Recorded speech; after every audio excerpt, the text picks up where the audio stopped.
and welcome to Indus Special. I'm Meshal Malik. With heavy monsoon rainfalls across South Asia, the region seems to be on the brink of a humanitarian crisis. The UN estimates that more than 600 people have been killed due to the weather-related devastation, and more than 25 million lives have been affected. On today's show, we take a closer look at how vulnerable communities are suffering as weather patterns begin to become more extreme because of climate change. We also discuss what governments and relief organizations are doing to not only cope with these disasters, but to proactively mitigate the risks. Joining us for this discussion today is Ms. Rimmel Mohydin, who's the South Asia campaigner for Amnesty International. She's joining us in the Lahore studios. We're also joined by Lieutenant General Mohammad Afzal, who's the chairman, National Disaster Management Authority. He's joining us in the Islamabad studios. Mr. Omair Ahmad, South Asia editor of the Third Pole, which reports on environmental issues in the Himalayan region, joining us from Delhi, India, and Abdul Latif Khan, a disaster management specialist, joining us from Dhaka, Bangladesh. Thank you all for joining us and welcome to the show. Omair, let me begin with you. Now, we're hearing about reports coming all across South Asia. Just give us a picture of the extent of the devastation. So basically, you have various parts of South Asia that's been affected, and these are largely areas of the river basins, right? So in the northeast, you have all of the regions of Nepal, Bhutan, and India's northeast region, as well as Bangladesh affected. And on the western side, Pakistan is the one that's primarily affected in North South Asia.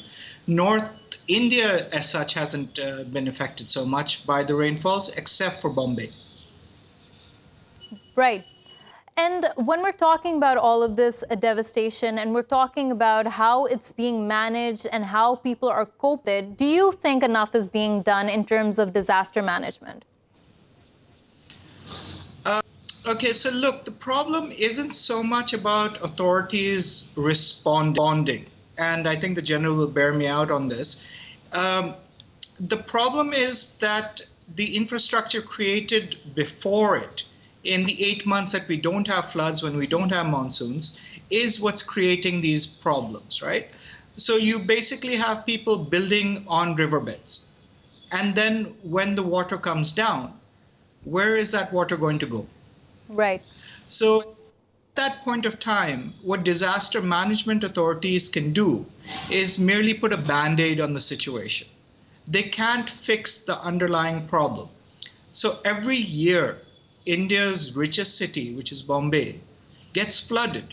And this is amazing. I mean, you'd think that India is doing very well. It's economically quite strong. Bombay is very rich, but every year we get flooded, and it's primarily because for 8 months out of the year we ignore all the water bodies. Right. And the second part of that, before I finish, is basically we build our cities across South Asia and across Southeast Asia over water bodies, over ponds and lakes which are useful for recharge.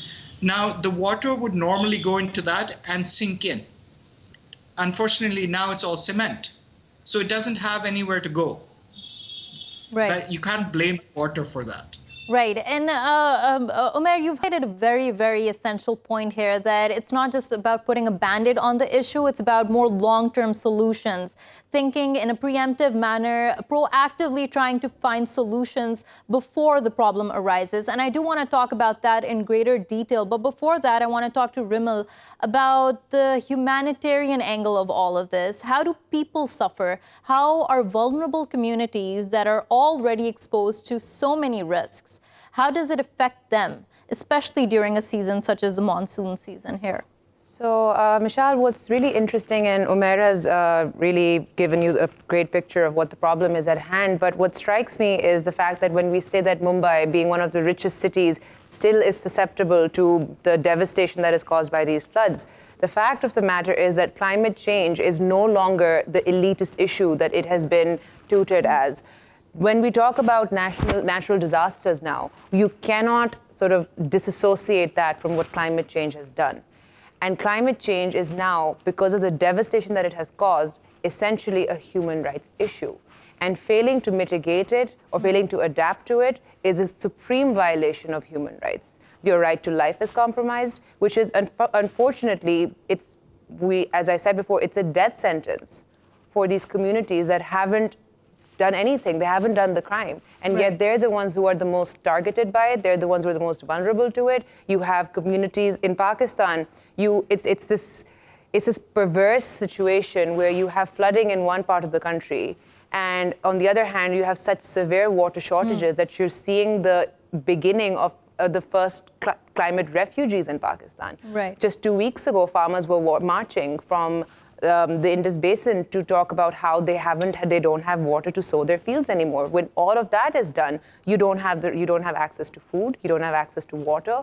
In Pakistan and in parts of northern India, you don't have access to breathable air. If none of that is considered a human rights issue, then climate change is going to be the death of all of us before we even know it. And the richest will only be able to buy time, but they're going to come for it as well. Of course, everyone's going to be impacted by climate change, and it's going to be happening at varying degrees. Absolutely. But while we're talking about the most vulnerable communities, and something I do want to talk about specifically are the children in all of this. How are they being exposed to greater risks when we talk about health risks, food insecurity? There's a long, long list of all the problems they face. I mean, I'm glad you spoke about children because it's really their future that's in jeopardy here. We're leaving behind a world which may not exist in another few years. We're already in a situation where we've hit the 1.5 degrees warming rate, and we're definitely going to surpass the 2-degree limit that was set by the Paris Agreement.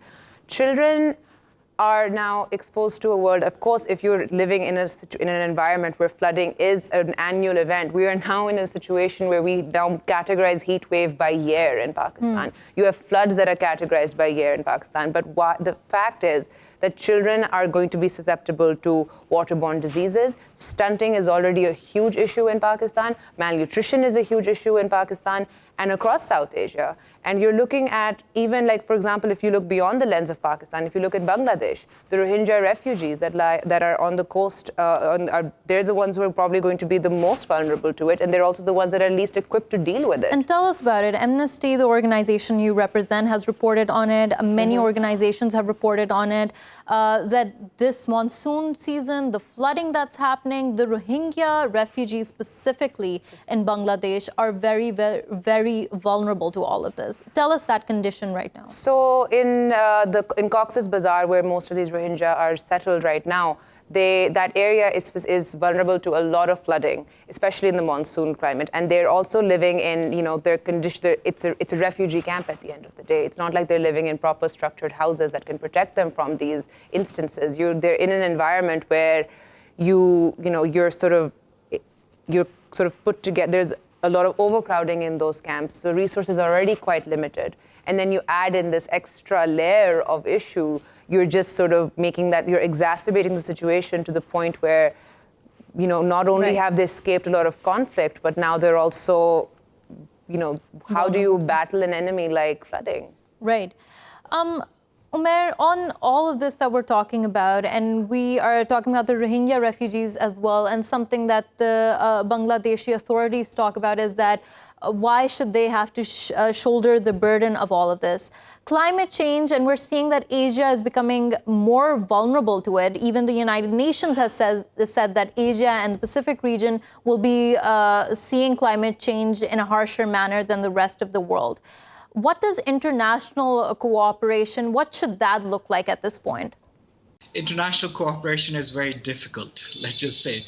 These are not the best of times for international cooperation. But one of the few things that has worked in South Asia is disaster management thing through SARC. And again, I presume the General will be able to tell you more, as well as Latif Sahab. But we need to look at these as integrated disasters. These don't happen just in one country. For example, the flooding in 2014 that took place in the Indian part of Kashmir and then impacted Punjab in both India, but also more severely in Pakistan. This was all part of one process. and you can't prepare with it unless countries are talking to each other. Right. Right, and dialogue in this case is very, very essential. I mean, the politics of it all always exists, but in this manner, you can't really solve the issue by just working alone. And Abdul Latif Khan, just talking to you about disaster management and what the state of it is in South Asia at this point in time. How far along are organizations able to predict certain disasters and prevent them? Give us a sense of that. Well, before I move to that, let me talk to you about that the in-country rainfall in Bangladesh causes the 7% for the flooding. The 93% water comes from the outside, from Nepal, from India, from Bhutan, as Omar was saying. However, the South Asia, I would say, especially Bangladesh, India, the community-based approach and the education system with the flooding and the new infrastructure development for flood resilience makes a better survival for the people. Now, this time of the flood, I would like to one point add here that the climate change is a bigger impact. Right. In the last 10 years, when we look on Bangladesh, the average rainfall was not changed, but it changed the timing. Right. If you see this year, okay, go ahead. Right. Mr. Abdul Latif Khan, hold on to that thought. I do want to quickly jump Lieutenant General Mohammed Afzal with this as well and talk about how the risks of these disasters can be mitigated. Now, General, this NDMA site reads, preparedness mitigates disasters. Take us through what stages, what steps have been taken to mitigate disasters in the case of Pakistan specifically. Meshal, thank you very much. You would understand that South Asia in general and Pakistan in particular is affected by the climate change. And as you know that this climate change has almost changed the pattern of rains and flooding in the subcontinent. First of all, we need to understand that we might not have the urban flooding, and we might have the urban flooding nowadays, especially in the cities which are located on the banks of certain rivers. Especially if I talk of Pakistan, it could be Lahore, it could be Gujarat, it could be Jhelum, where you might not have the flood coming from the river. It might be coming as an urban flood, which is a result of the measure which we have been doing. For instance, in most part of Pakistan, what has happened is that all the natural flow courses of water have turned into sewerage courses. Similarly, now these have become a kind of dust bins, or all the things are being littered into those in a manner that no water flows out. As far as preparations are concerned, as somebody has already highlighted, that the preparation cannot be taking place right at the onset of monsoon. Right. But let me tell you that unless we have short-term, medium-term, and long-term plans, we will not be able to overcome these phenomena which are happening in subcontinent. And these strategies, long-term, we will have to manage our floodplains. In medium terms, we will have to manage our population, which is growing in all these countries in a manner that which is not being controlled, which is not being regulated, and that is causing problem. In short-term basis, what we need is community mobilization.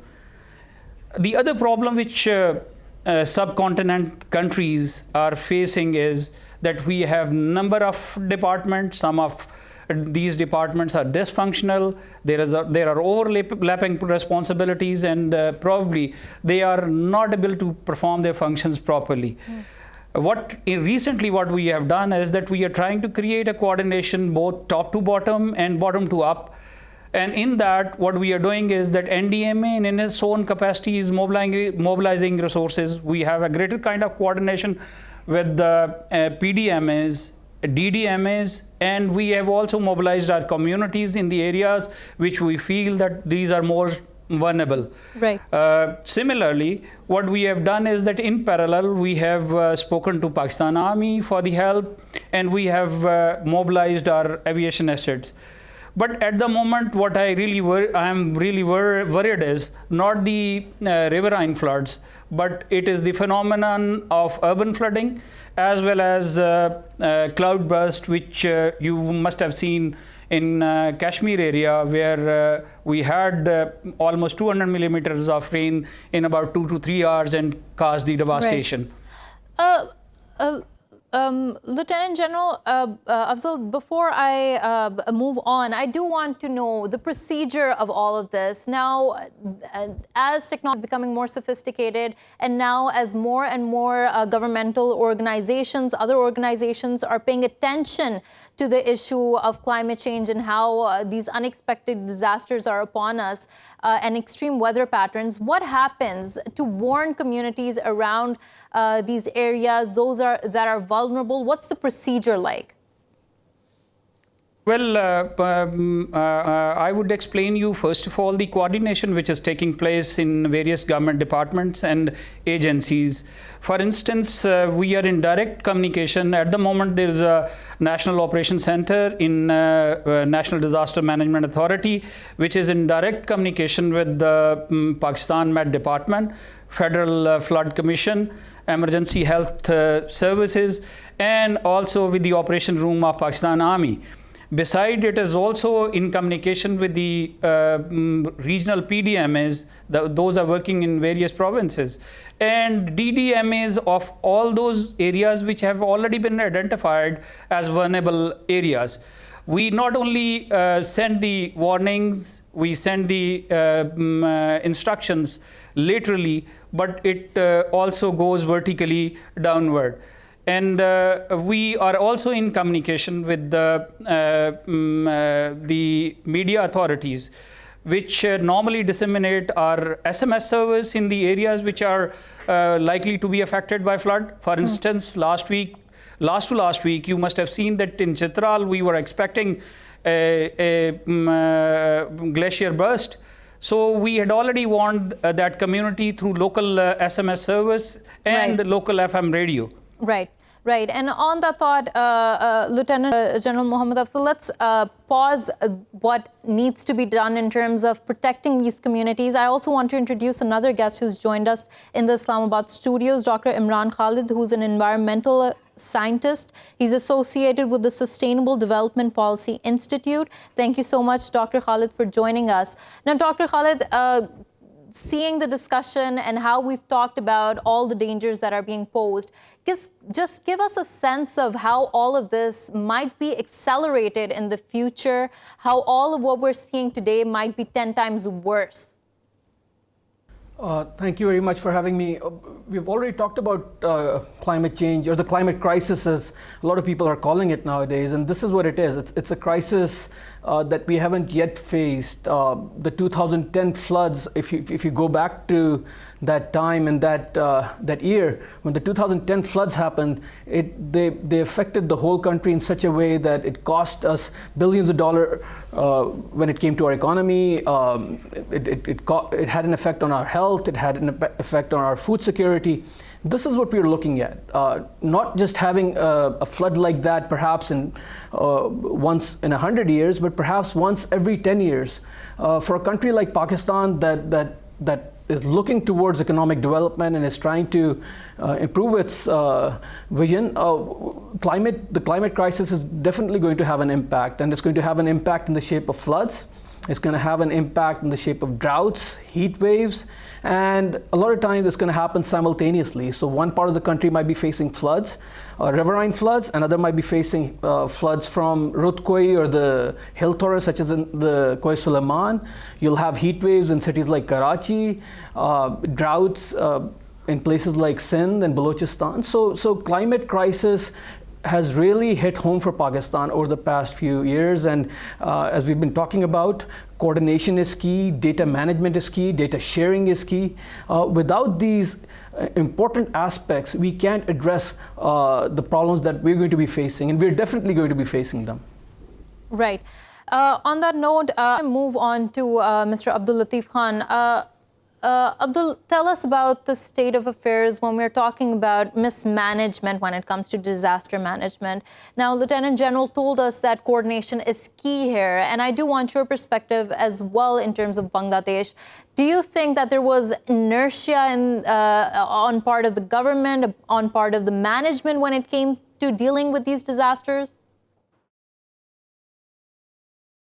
Well, the coordination always is a bigger issue. And even when you have the flood. However, I would say that in Bangladesh, the coordination is much better way. We have the Disaster Management Committee as Pakistan from the headquarters to the union level, as well as we have one other thing, which is the HCTT, Humanitarian Country Task Team, which is headed by the government and the UN resident rep, and which is included all the national and the international NGOs. So we work together and then provided the support. So, right. So the coordination have to be done at the community level, at the union level, and not during the flood. It should be done before the flood, that who will do work must have the contingency plan, must have all those things into the place so that the coordination can be done. We are doing that. I'm not saying that 100% better. There is a chance to be better. And where one of the problem we have, the logistic, and we got that support from the Bangladesh Army. Bangladesh Army is one of the major player for the disaster, disaster response. Right. On that note, thank you so much, Mr. Latif Khan, for joining us. We're going to take a short break. When we return, we're going to carry this discussion forward. Stay with us.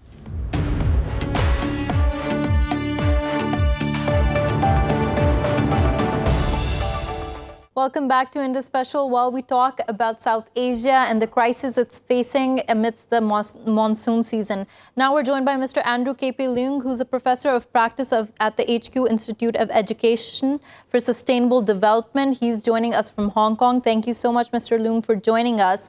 Before we talk about sustainability and what we need to look out for in the future, I'd like to jump back to Lieutenant General Muhammad Afzal and talk to him about what happens after the disaster has taken place. Now, we talked about preemptive measures, but I want to talk about rehabilitation and what that process is like. Meshal, what we need to understand is the economics of disaster. Pakistan has been spending almost $2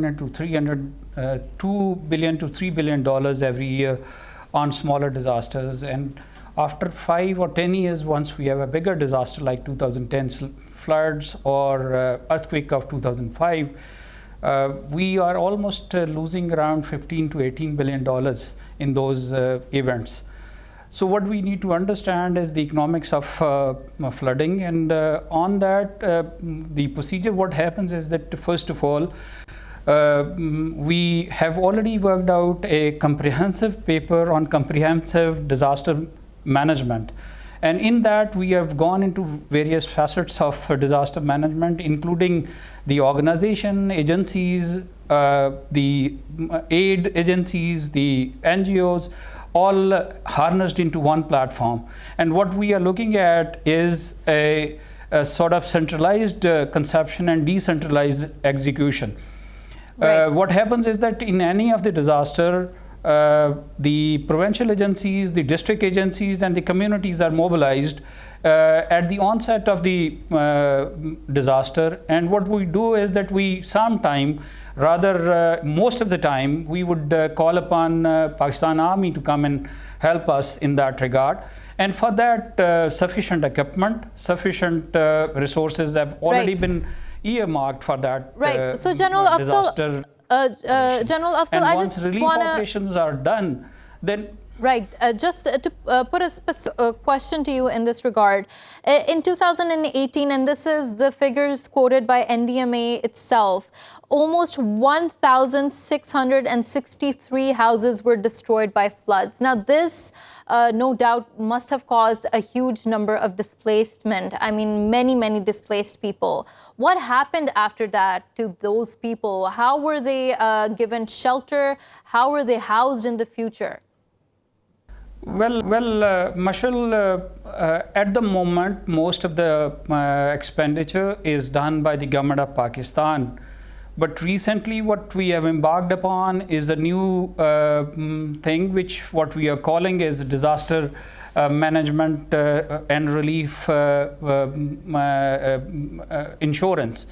In that, what we are thinking is that if government of Pakistan or our ministry, which is carrying out SARS program, part of it could be diverted to either as a premium for the insurance or small help piled up in a fund shape, that would be able to help us in the that process. But what past experience tells us is that we will only be able to give people the shelters from government of Pakistan, and in that in 2010 floods you must have seen that Watan cards, and in 2014 also Watan cards were introduced, in which sufficient amount of money was given that at least people can rebuild their shelters and rebuild their houses which were mostly affected. Similarly, in case of deaths also, there were some kind of compensation given. However, let me also tell you that unless and until we have a quite regulated kind of mechanism, which now inshallah will be putting in place for strategic infrastructure right down to a house, we will not be able to do well. Right. Right. On that point, Imran Khalid, I want to talk to you a little about what General's earlier comments were about long-term solutions. How well do you think South Asia in general, its trajectory is on dealing with sustainability goals? I mean, controlling population, making sure that people that are already living, they are given proper education, proper housing, and they are protected from these disasters. How well do you think we're performing on that? To be very frank, we are doing extremely poorly. Take the example of floods. Take the example of riverine flows. A river needs to flow in its natural manner. It meanders, it goes where the waters take it. What we've done is that we've played with nature. What we've done is we've kind of restricted its movement. Not only the rivers in Pakistan, but also in India and Bangladesh. We've built levees next to it. We've built barrages. We've built dams. We've restricted the flow of water. And when the water levels rise because of rain in some part of the subcontinent, we receive floods. And they have an impact because our land use patterns are totally out of sync. There are no land use plans. People are building residential areas where there should not be. The highways do not cater to the floods, the rivers. And so what all this means is that our focus on infrastructure has led to this situation. So moving forward, it is highly important and integral that we take into account the ecosystem, we take into account the human dimensions, and only then can we start to address some of these problems. At this time, we are way behind the 8 ball. Right. And Dr. Imran Khalid, that is a very important point you've highlighted there, how we need to take into account the ecosystem and the human angle of it all while we're moving towards greater development. On that note, I'd like to thank Dr. Imran Khalid for joining us and Lieutenant General Muhammad Afzal for joining us. Andrew, now going to you. You heard what Dr. Khalid talked about, how development needs to also reconcile with the fact that there is a natural habitat there, there are people living there, there's a natural ecosystem. Give us your take on this. How can this be done? Well, it's quite appropriate that you mentioned the Sustainable Development Goals of the United Nations. Now, they remain goals, is the question of how to get there. And also, if you look at the consequences of the recent disaster, and people are just, trying to bolt the door after the horses have bolted. I mean, it's after the event. So the first point I would like to make is prevention. In other words, you've got to look at, even before all this happens, you've got to examine your infrastructure, your housing, the kind of drainage systems, and indeed, whether certain communities are living in dangerous areas because of the changing climate and because of mudslides, because of the instability of the soils, things like that. They're all got to be examined in advance and not afterwards. So that's the first point I would like to make, is prevention is much better than cure.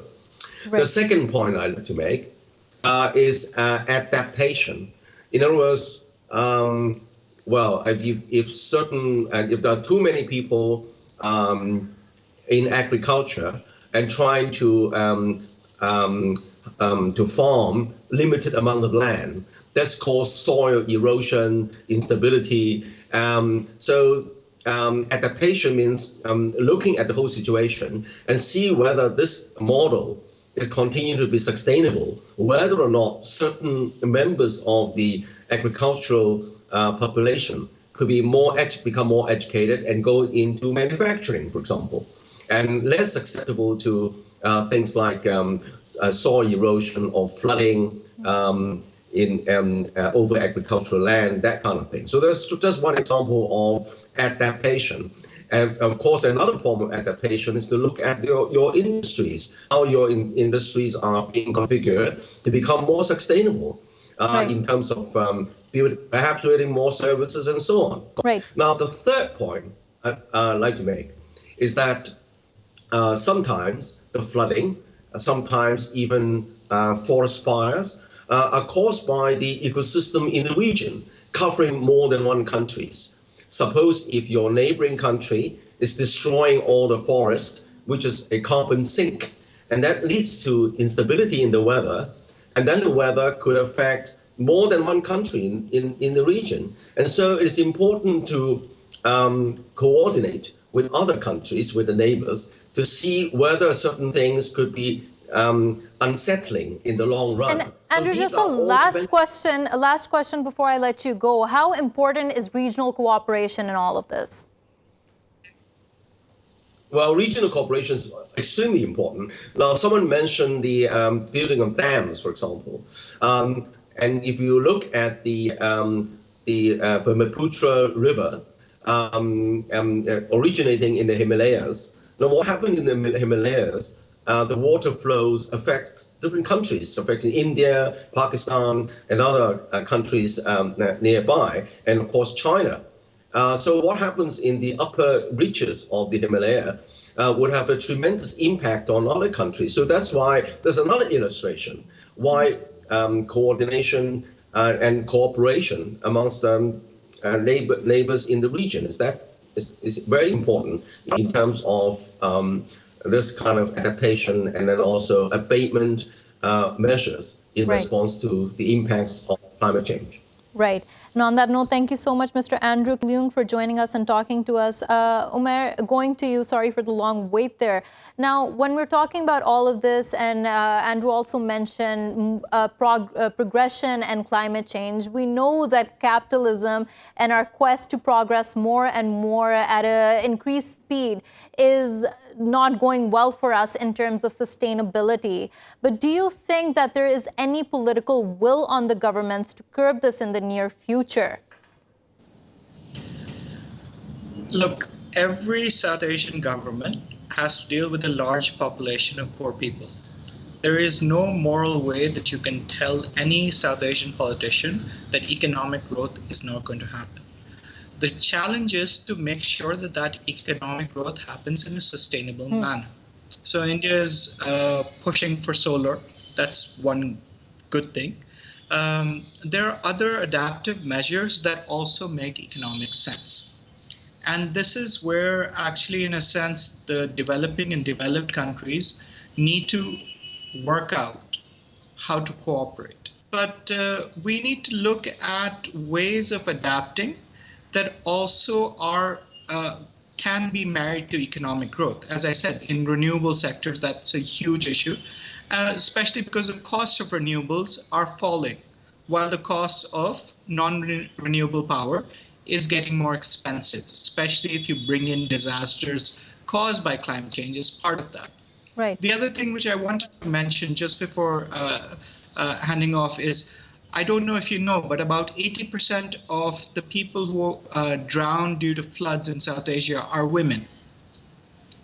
And this is a striking statistic, but it also tells you that when disaster management is largely manned by men, when communication happens largely to male leaders of families or of communities, women are often not part of the process. And this happens with a lot of marginalized groups. And the people whose houses are destroyed and whose lands are lost are generally the most marginalized and most poor. They're also the people who are the least able to give you good, solid proof of what they've lost. And so they, both in destruction as well as in relief and rehabilitation afterwards, it will always be the poorest and most marginalized sectors of society that pay the highest cost. So do you think, while we're talking about development and like you rightly pointed out, there's no moral way to lecture governments on how to go forward? I mean, there are many poor people that they have to take into account. They have to take into account marginalized communities. But do you think on that point specifically, governments are doing enough to take everyone forward while they're moving towards development? And no, generally they're not. And largely because the marginalized communities have almost no say in policy making. But here's the odd way of looking at this, that one of the ways that we can best adapt to climate change is by looking at long-term adaptive processes that we already have, like taking care of wells, of tanks and ponds. These are largely done by villagers and village communities. There are also a huge amount of grains and other crops which are better suited for us to grow rather than paddy and wheat. But to do that, we need to go back to communities that have not been at the center of our growth pattern. Unfortunately, if South Asia continues to just go with the large, rich farmer lobbies and with the large industrialized lobbies, not only will we destroy our economies, we will ruin the planet at the same time. Right. And on that very, very grim note, I'd like to thank you, Mr. Omair Ahmad, for joining us and taking the time to talk to us. Rimmel, on that note, that Omair really highlighted two very, very essential points. One of them that stood out was the fact that when you don't have marginalized communities, if you don't have marginalized people such as women in the decision-making process, in the legislation, in highlighting strategies, there is a very real human cost there. I'd like your insight into that as well. I mean, just sort of extending what Omair said, the idea of the poorest being the most affected, yet having the least amount of say in the policy. It's interesting because you could sort of apply that to the global north and the global south. There is this phenomena of the global south paying the price for the enrichment of the global north, when they have done that at a pace that is unmatched. And they've polluted the planet while they're doing it. They've built it on the backs of countries from the developing world. And now when it comes to their turn, we're being told that, okay, wait, climate change, you need to do this, you need to take this into account, you need to take the climate into account.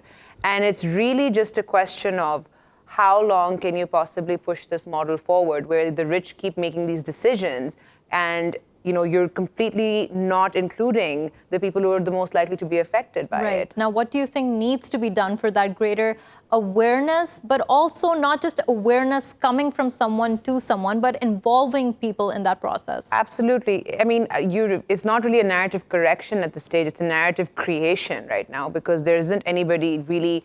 Yes, there is a lot of work being done on climate change, as explained by the general from the National Disaster Management Authority. Pakistan is actually pretty decent on climate change on the policy level, in that it exists, in that a Ministry of Climate Change exists, that there's a lot of work that's being done on that front. Pakistan has a pretty remarkable record on the international forums of international, they've voted in favor of climate change policies abroad as well. However, it's just something that the ownership of which, the political will to sort of take it on on a sustained basis, that's something that I think needs a lot of improvement. And in order to do that, it has to become something that everybody knows about. It has to be a part of the public's discourse. And it's interesting because the evidence is in front of us. It's drowning us. It's killing us. Right. And we're failing to make that connection because the people, the most vulnerable, marginalized groups, don't know what it is. And Rimmel, just before we end the show, I do want to move towards and talk a little more about displacement caused by climate change and how the refugee crisis, as we see it now, will be exacerbated because of it. It's a phenomenon that should terrify everybody, anybody really, but particularly the poorest and the most marginalized groups, because as what's happening even in Pakistan, you have people that are being displaced because of flooding. You know, their communities, even the Chitral glacial burst that General talked about, yes, they were able to prevent a loss of lives, but then what happens once, you know, what's the long-term solution there? Are they going to be put in camps for the rest of their lives? What happens then? Similarly, you know, this is a situation that in Australia, for example, that Australia runs one of the most hostile refugee policies on the planet. Right. And they are likely to look into a flooding in of people who are going to be climate change refugees that are going to flock to their islands because of Southeast Asia's, because of the climate change, the effects of climate change in Southeast Asia. So you're looking at in a situation where not only is there an environmental crisis, but then there's also going to be a humanitarian crisis, where basically the rights of all of those affected are going to be gravely violated. And they might be looking at a situation where whole populations have been wiped out because the places that they lived are no longer inhabitable. Right. But while we end the show, I do want to end it on a note which provides some hope, because at the same time, when you tell people that there is no way to move forward, that will, just cause an alarmist reaction, but will also cause people to sit back and think that there's nothing they can do. What's the way moving forward? It's interesting because I think that we are not scared enough. I think it's because climate change is something that I think it's one of the most poorly understood crises of our times. I think that when you are, all my life, and I'm sure you're the same, that you've grown up knowing that, okay, the greenhouse gases are bad, the planet is heating up, but you don't really understand what that is. Even if you do understand it, it's just been something that's been, it's been considered a slow burn. And even when the evidence is unfolding before our eyes as clear as day, we still think, okay, wait, is this climate change? What's really happening? And there's this sense of complacency, which also sort of is exacerbated by the fact that in these countries that are the most vulnerable to climate change, there is such a host of other issues that you have a problem with. It's such a crowded space. How do you, in a country which has a terrorism problem, which is an economic crisis, which has a women's issue, which has other human rights violations, how do you make climate change something, a faceless enemy? How do you make it a priority when everybody's characterizing it as God's will? Right. On that note, thank you so much, Rimmel Mohydin, for joining us and talking to us. Thank you for watching Indus Special. We will see you again tomorrow with more stories. Till then, goodbye and take care.